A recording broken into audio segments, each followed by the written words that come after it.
बॉलीवुड में डिटॉक्सिफिकेशन की शुरुआत तो हो गई है। कई लोग इसे डिटॉक्सिफिकेशन मान रहे हैं, यानी एक बार सफाई की शुरुआत। कई लोगों को लगता है कि वो थाली में छेद करने जैसी बात है, लेकिन अधिकतर लोगों को लगता है कि जो छेद पहले से है उसको दिखाना अलग बात है। रवि किशन जी से हम बात करते हैं। गोरखपुर के सांसद हैं, बॉलीवुड से गहरा नाता रहा है, उत्तर से लेकर दक्षिण तक सभी तरह की फिल्मों से आपका साबका पड़ता रहा है और लंबा रिश्ता रहा है। तो ये जो बहस चल रही है जिसमें ये कहा जा रहा है, इसको आप किस रूप में लेते देखिए बहस बहुत ज़रूरी है, क्योंकि पहली बात तो एक बहुत सुंदर इंडस्ट्री है जिसका नाम है बॉलीवुड, और 12 इंडस्ट्रीज देश में है। फिल्म इंडस्ट्री लाखों लोगों का रोज़गार है, करोड़ों लोग इस पे, और हज़ारों करोड़ की इसमें इनकम है। लार्जेस्ट फिल्म प्रोडक्शन है पूरे वर्ल्ड की, इसको मुंबई में।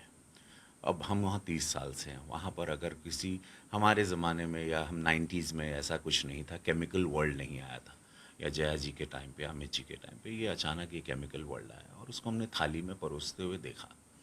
तो हमको ये बोलना ज़रूरी था, और ऐसी थाली को हम छेदना ज़रूर चाहते हैं जहाँ पर मेरी युवा पीढ़ी, मेरी इंडस्ट्री के लोग, मेरे देश के बच्चे बर्बाद हों, नशेड़ी बने, तड़प तड़प के मरें, रिहैब सेंटर्स जाना पड़े, या तो सुसाइड के लेवल पे चला जाए। तो यस, ऐसी थालियों को हम लोगों को सबको, जया जी को भी छेदना चाहिए, हम सबको मिलकर इसको छेदना चाहिए। और ऐसे लोग जो चंद गंदी मछलियां हैं जो पूरे तालाब को खराब कर रही हैं। फिल्म इंडस्ट्री बहुत सुंदर, एक गंगा जल की तरह, गंगा की तरह बहुत सुंदर। यहाँ भारत रत्न हुए, पद्म भूषण हुए, पद्मश्री हुए, दिग्गज दादा साहब कलाकार, अरे फाल्के। क्या एक एक अद्भुत लोग हैं, अद्भुत व्यक्तित्व लोग हैं, सारे सूफी लोग हैं, संत लोग हैं, एक लिखते हैं, कलाकार हैं, परफॉर्मर्स हैं, एंटरटेन करते हैं देश को। उन सबका नाम बिगड़ रहा है, सारे दुखी हैं इस वक्त मुंबई में चंद लोगों की वजह से। तो उन चंद लोगों के लिए मैंने आवाज़ उठाई थी कि ये चंद लोगों को पकड़ना चाहिए, इन पर कड़ी कार्रवाई होनी चाहिए, इन लोगों को निकालना चाहिए इंडस्ट्री से। और ये एक सुंदर जैसी इंडस्ट्री थी जो चल रही थी, जो चलेगी वापस, उसको जीवित रखना है हम लोग को। मेरी उनको जीवित रखने की लड़ाई थी।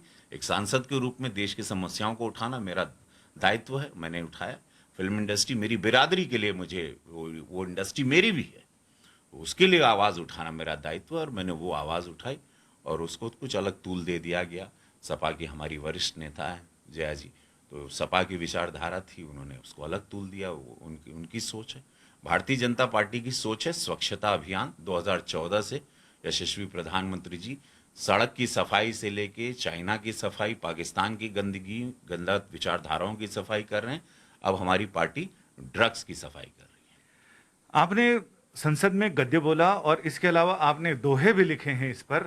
वो काफी लोगों को पसंद आ रहे हैं। हाँ, मैं बस यही कहूँगा कि वो आप लोग ट्वीट पे पढ़ रहे हैं, वो अचानक थॉट आया और मैंने वो उसको आपको, ये थॉट है कि नशा फूक कर है बड़ी, किसकी अब तक शान, बॉलीवुड का हित यही, समझो ध्यान लगाए, सभी नशे से मुक्त हो, ऐसा हो उपाय भैया, वीर शिवा की भूमि पर, वीर शिवा की भूमि पर बंद करो ये पाप, मर्यादा का जन्म हो तभी मिटेगा ताप।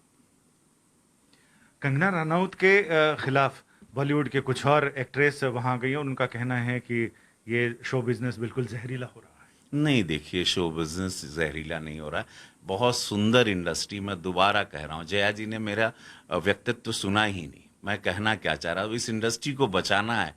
ये इंडस्ट्री लाखों लोगों को रोजगार देती है, पूरे देश को, विश्व को एंटरटेनमेंट जाता है यहाँ से। बहुत अच्छे अच्छे दिग्गज लोग हैं इस फिल्म इंडस्ट्री में। हम सब लोगों की जिंदगी का हिस्सा है सिनेमा इंडस्ट्री, हम लोगों को आनंद देती है। हम लोग दुख में रहें, सुख में रहें, यही फिल्म वाले हम लोग को आनंद देते हैं। हम लोगों को उनको ध्वस्त नहीं करना है।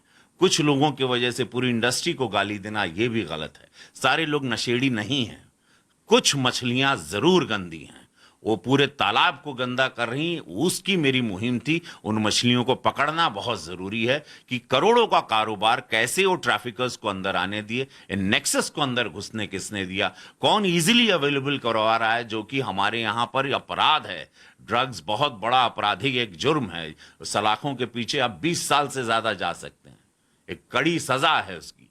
कैसे अवेलेबल करवा रहे हैं और हमारे बच्चों को क्यों बर्बाद किया जा रहा है? किसकी साजिश है कि विश्व की सबसे बड़ी 65% युवा पीढ़ी को खोखला करने की कौन से पड़ोसी मुल्क की साजिश है? हम सब पर गौर करना बड़ा सेंसिटिव इशू है ये।